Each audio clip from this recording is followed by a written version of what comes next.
What's up, everybody? Crazzy Ryno here of the Bagel Club, bringing you the second episode of the Extra Bagels, where I'm going to talk about some more wrestling that only I have watched. Because why not? This one's going to be a little short because all I really have to talk about this week is TNA. And another thing which kind of upsets me is, well, Emerge Wrestling. They had an upcoming show on September 10th. I have front row tickets to it. Unfortunately, the venue that was going to host the show decided to pull the plug, and now they're looking for somewhere else to host them. Hopefully they can get something in time. If not, hopefully they can get something, period. Because Emerge is really good promotion and with some really good talent, and I think they deserve some good shit. I don't know. I just wanted to kind of mention that real quick first and give them a little shout out. So hey, if there happens to be anybody, any business or building owner that happens to live in the Columbus, Indiana area that happens to be listening to this, I know this is the biggest stretch in the history of ever, but hey, if you want to host a wrestling event, hit up Emerge. But yeah, so there's that. Now let's get into the TNA goodness.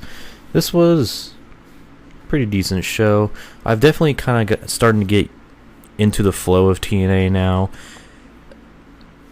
It's not as good now as for me, since it's not as fresh in my mind. I'm starting to learn the wrestlers and the characters and stuff, but it's still pretty good, and I like it.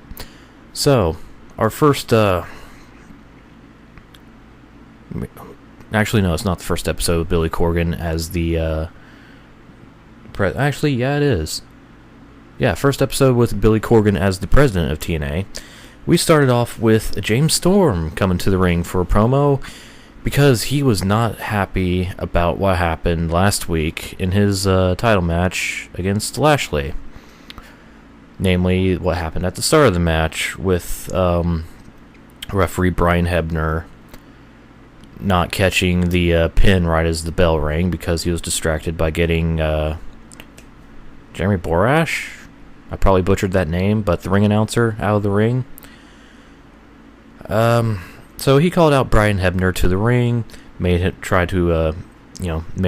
explain himself, and demanded a rematch with Lashley because he felt like he got screwed over. When the new president shows up, Billy Corgan comes out, interrupts him, does some heel promo stuff, like, hey, maybe it's just, you can't win the big one, James. So what does James Storm do? Well, he walks out of the ring, but he goes on the ring, he grabs a toolbox and just kind of chucks it into the ring, grabs a little hammer, and proclaims that, since he's one of the TNA originals, he helped build TNA up, and he'll be the one to tear it down, as well as he proceeds to hammer one of the turnbuckles. It was pretty interesting. But security comes into the ring as he begins to threaten Corgan and ends up smashing his beer bottle right in the face of one of the security guards who looked a little familiar. I'm not 100% sure, but he looks like somebody I saw at Emerge. I don't know. Maybe it's just the whole facial style. I don't know. It could have been him. It couldn't have been. It might not have been him. Who knows? I know they have some lower development talent usually play the role of the security or whatever in these cases, especially one who's going to take a bump like that. Getting a beer bottle smashed against his face. But yeah, it's more heated exchange. James decides to leave, but before he makes it all the way to the stage and out of the entrance area, Billy interrupts him one more time to let Storm know that he's suspended now, indefinitely. Oh boy. There's been rumors going around that James Storm is finished with TNA again, so this might be just a way to write him off as he ventures other places. Maybe he'll come back to NXT. That's what a lot of people are speculating. But that was a good opening segment, all that stuff.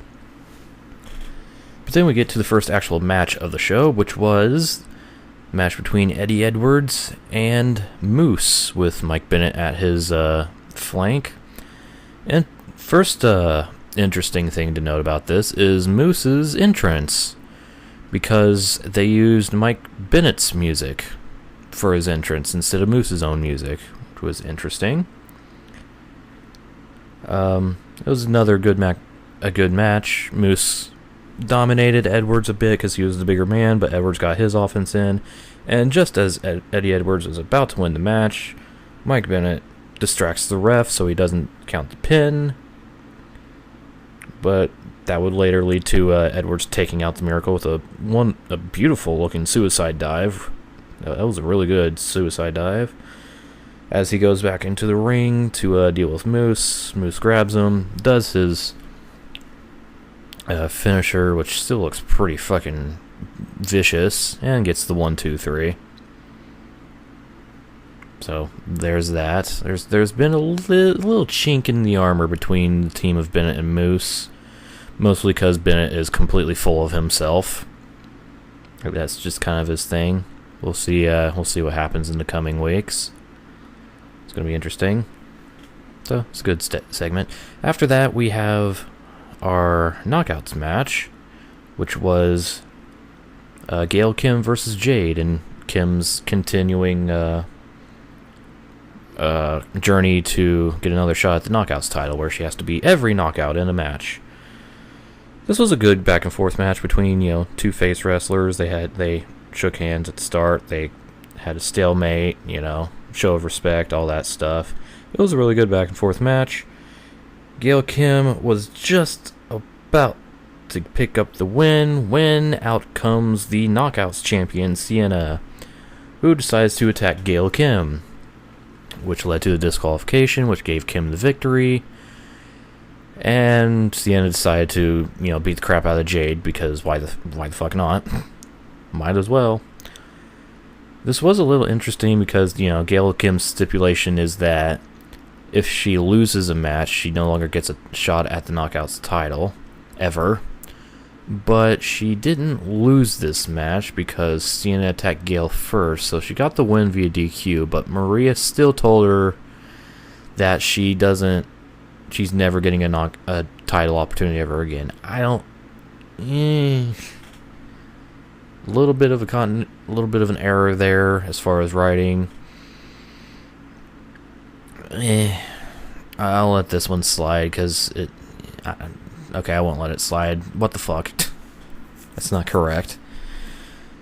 But other than that, it was a good match between Gail and Jade. I forget how long it went. I don't think it was a very long match, but it's not like WWE, not very long. They had a few minutes, but yeah. Overall, there weren't a lot of long matches in this episode. There's kind of a lot of content, so they just kind of jam-packed everything. So that was interesting. Next up, we had a Fatal 4-Way match in the X Division featuring DJ Zima, whatever the hell his name is, DJ Z, Rockstar Spud, still sporting his new braces, Braxton Sutter, who's the guy who knocked out Spud's teeth, and I forget his freaking first name, but Mandrews. I just put Mandrews in my notes. I probably should, no, whatever. But this was a really good 4-way. It was non-stop action from the beginning. The X Division is really freaking exciting. They just don't stop moving. If there's one guy out, the other three would just bring on the action. Got a couple guys worn down, got a couple fresh guys. They go at it for a while. It was a wonderful match. All four men put out a great show. Rockstar Spud, in particular, was trying to target Braxton Sutter because, he's still trying to get revenge for him kicking his teeth in. And, yeah. But overall, that was a really good match. Ended with DJZ picking up the victory because he's kind of a at the top of the X division pretty much right now. Even though Lashley is the champion, but you know what I mean. So yeah, that was a good 4-way. I liked it. I really would like to see more X Division stuff being showcased on TNA. You know, have maybe like at least 2 X Division matches per episode. I don't know. I like it. So there's that. Next up, we had another in-ring promo, this time featuring Ethan Carter III, who called Drew Galloway to the ring, so Ethan could give his answer towards Galloway's challenge. Before Ethan was able to give Drew his answer, Drew kind of went on a thing like, I know you're going to say no. You know you can't beat me, something like to that effect. But EC3 just said, no, I accept your challenge. Which, that would have been the end of the promo, but hallelujah. Hallelujah. We had Aaron Rex come out to the ring, because why the hell not? He subtly jabbed at WWE again, which is nice. I like when Aaron Rex talks. He's a good talker. But he was really excited about this match. He was so excited, in fact, that he ended up talking to Dixie and Billy Corgan backstage. And, well, there's going to be a special referee for the Galloway EC3 match, which kind of has some, big implications because it's for EC3's spot in the Bound for Glory main event. Aaron Rex is going to be the special guest referee for that match. That's going to lead to some interesting things. So, Aaron Rex's first bit of action in TNA is him being a guest referee. Hey, Lamau. I don't know. I love Aaron Rex. I'm glad he's back on network television, even though Comcast doesn't get Pop TV, so I have to watch it on the internet the following day. Minor gripe, don't mind me. But yeah. So there was that. Next up we had another promo segment, this time featuring Eli Drake, who was actually confronted backstage before the segment by Lashley, who was just kind of, throughout the whole show, Lashley was wandering around through pretty much meeting up with people, had a segment with some X Division guys, bumped into Sienna once, basically saying he had a major announcement that will change the face of TNA as regarding his 3 titles that he currently owns, the World title, X Division, and King of the Mountain title. So, Eli Drake decided to come out to the ring to pretty much call out Lashley and talked a little bit of shit about James Storm, basically throwing away the King of the Mountain title or something like that. I honestly don't remember what he said about James. It's been a couple of days, so But yeah, he wanted the King of the Mountain title back, basically, so he called out Lashley.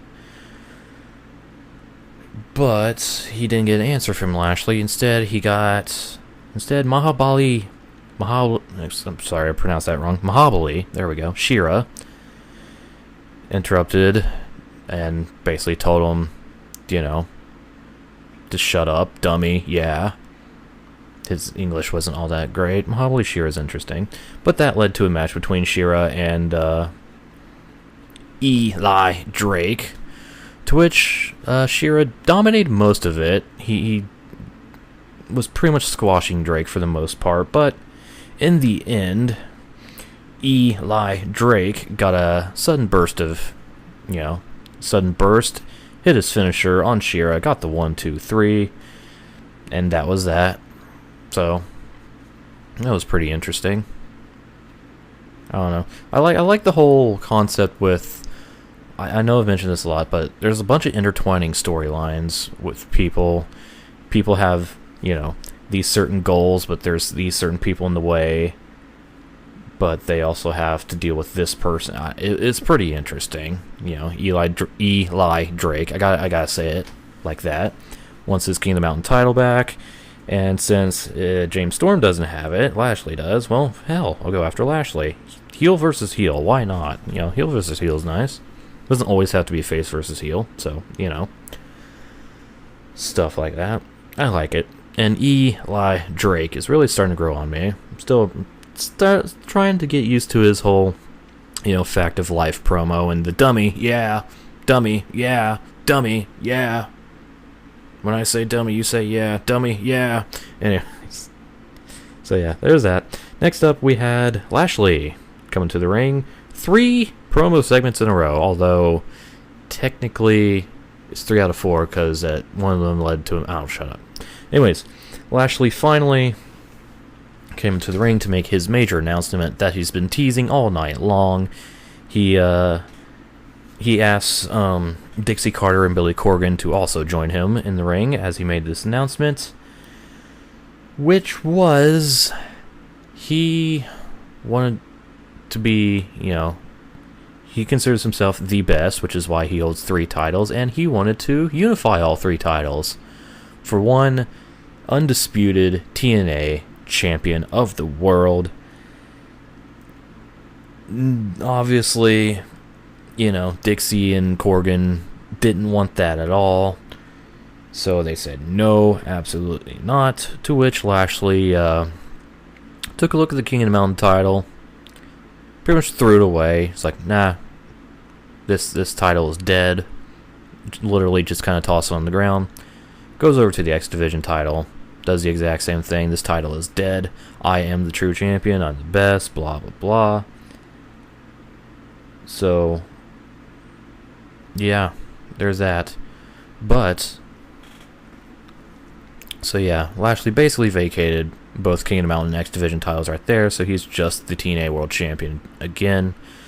That was kind of short-lived, having him be a triple champion. I thought it would be interesting to have, you know, people within the X Division feud with Lashley, as well as, you know, people going after the King of the Mountain title like Eli Drake.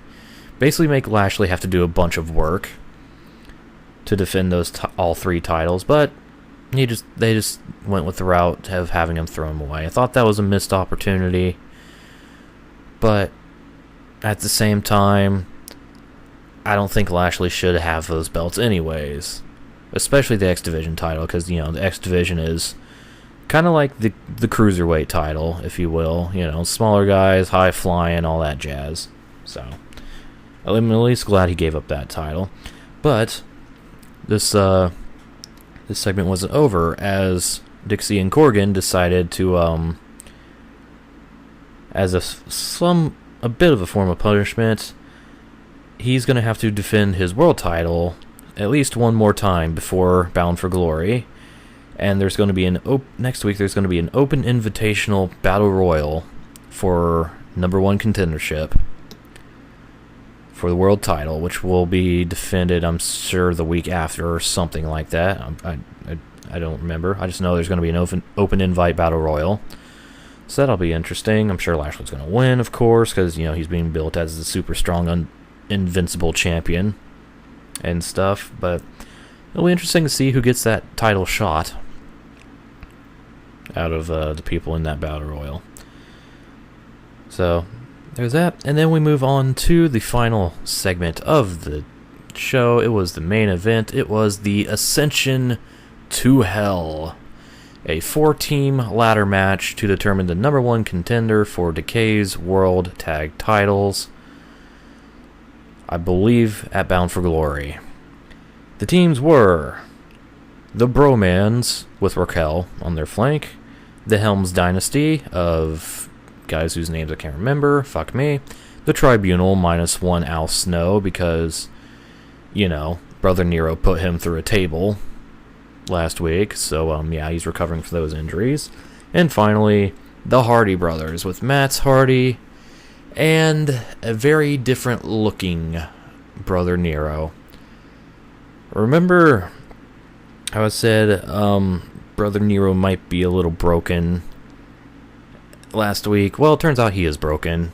He came out wearing the same style of vest robe thing as Matt. Had some interesting contacts in his eyes, which made him, look deleted and broken, which was really cool looking. And yeah, I forgot to mention before this, there was a couple segments ago, there was a actually in-ring vignette. Yeah. Leading up to the ladder match of Matt basically telling, Brother Nero to not use the ladders, not be a spot monkey, blah, blah, blah, all that shit, because he's trying to ground Brother Nero and all, stuff. So that was interesting, and it made its, it told the story in the match as well. It was another good, it was a very chaotic match, because, you have 8 men going, 4 teams of 2 men going after each other at all times, except for Matt Hardy, who did not get involved at first, because that's another, part of the whole storyline is Brother Nero has to do all the work. Matt can take the spoils, basically. Also, it's interesting to note that he is being referred to as Brother Nero by pretty much everybody, except Josh Matthews and the Pope, because apparently Josh Matthews has deep pockets and he doesn't mind giving money to Matt Hardy. I don't know. Ha ha! Anyways. So yeah, he's pretty much officially Brother Nero now, and not Jeff Hardy. Please do not make me pay money, Matt. I'm sorry. Please do not delete me. But yeah, another good, great match. Every time someone would try to put a ladder in the ring to start climbing, Matt would actually take the ladder out of the ring, because he did not want ladders being, used as part of this, except to take the contract. So that was really interesting. Brother Nero held his own fairly well. Eventually Matt would get involved because of somebody, I can't remember, but he would eventually get involved in the match, and he would proceed to pretty much eat everyone. He ate everyone. It was hilarious. It really was. And yeah, I really don't know what else to say about it. It was a good ladder match. It was very chaotic. A bunch of almost finishes.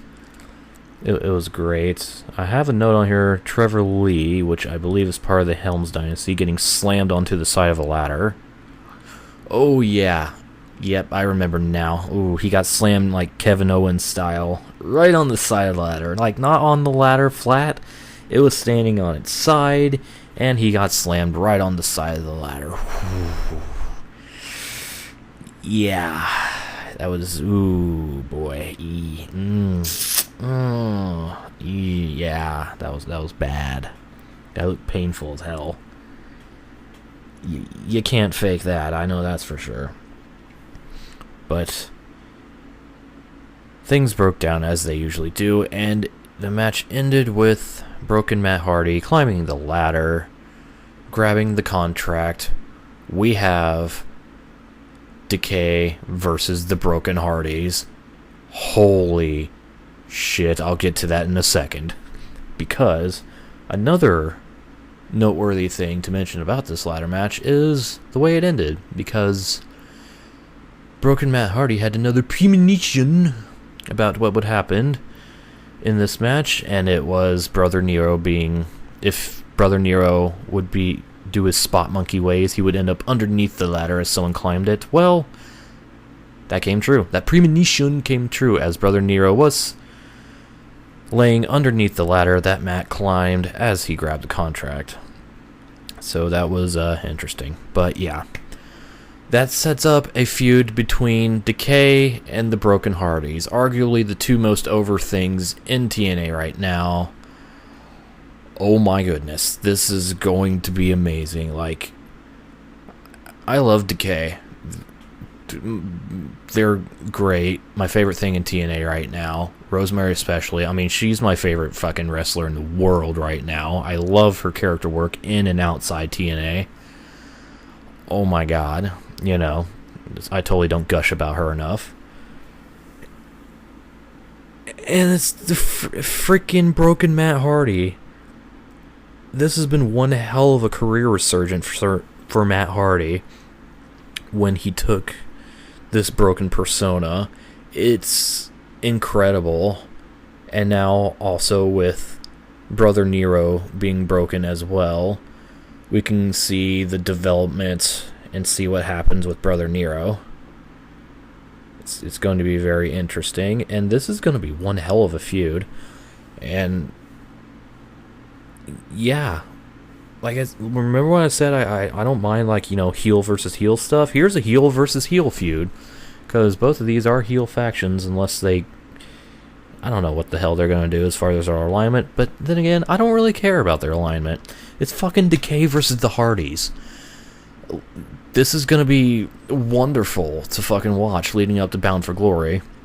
I know there's going to be moments where Decay gets the upper hand on the Hardys in the build-up, and then there's going to be times where the Hardys are going to get the upper hand on Decay, and I'm going to be very about that just because of, you know, my emotional involvement with the amazingness that is Decay. And I mean, hell, I'm wearing a fucking Decay Hive Mind shirt right now, if that tells you anything. So yeah, I'm really, really looking forward to this feud in the coming weeks in the lead up to Bound for Glory. And that's about it. That was TNA. I think that's all I have to talk about in this week's Extra Bagels. Next week, I will be once again covering TNA. I'll also try to at least watch some other things. I've been very lazy about watching Ring of Honor. I really should actually get into watching Ring of Honor, because some crazy shit happening, especially with the fact that there's a new Ring of Honor champion in the form of, I forgot his name, Adam Cole. He defeated Jay Lethal for the Ring of Honor championship. That's also going to have implications because WCPW were planning to have Jay Lethal defend the title against El Ligero. And now that can't happen since Lethal is no longer the champion. So that's going to be interesting to find out, or interesting to see what happens there. And yeah, Bullet Club's on top right now in the Indies. I mean, Kenny Omega just won the G1, the New Japan G1 Climax, representing the Bullet Club, and Adam Cole just won the Ring of Honor title representing the Bullet Club. So the Bullet Club are they're on cloud 9 right now. But yeah, hopefully I'll start watching more Ring of Honor so I can talk about that on Extra Bagels. And there's also another show which I was going to watch and talk about on this week's, but I never gave myself the time to. I'm also going to check out, excuse me, I can't speak, I'm sorry. Let's try this again. I'm going to also talk about Smash Uncensored, which was their most recent event. They're actually filming another one tomorrow, or today at the time this is being uploaded, which is what I'm really looking forward to. Like, more than anything on SummerSlam card, I'm looking forward to one match on Smash Super Showdown 4 on Sunday. Rosemary versus Allie, no disqualification. In the like the 2 or 3 weeks it takes for that show to go up on Smash on Demand, you better believe your ass I'm going to be talking about this match in detail, as well as everything else on Super Showdown 4. I love this feud. But yeah, that's about it. So, I think I'll wrap it up for this week's Extra Bagels. But first, with a quick reminder that later today, 5 p.m. Eastern Time, 2 p.m. Pacific Time, and you can figure out what time it is for your respective time zones through that, we'll be going, myself and a bunch of other people from the Bagel Club will be going live on the Bagel Club YouTube channel with Bagel Slam, our SummerSlam live reactions, basically. We're going to be live for all 6 hours, my internet pending, because I'm going to be hosting the stream, and we hope to chat with you guys. So if anybody, I encourage you all, you're gonna watch SummerSlam, watch it with us. We'll have a grand old time. We can talk about wrestling and talk about what's happening in SummerSlam. And who knows? And, during the pre-show, we can even talk about what's been happening, or what happened on NXT TakeOver Brooklyn. I almost said Dallas for some reason. Brooklyn. Yeah. And, we're going to have a prediction contests, matches thing with our own little kayfabe involved. And, yeah. So come join us 5 p.m. Eastern Time this evening for Bagel Slam. So with that will officially end these extra bagel segments. I've been Crazzy Ryno on behalf of the rest of the Bagel Club. Thank you for watching, and I'll see you next week.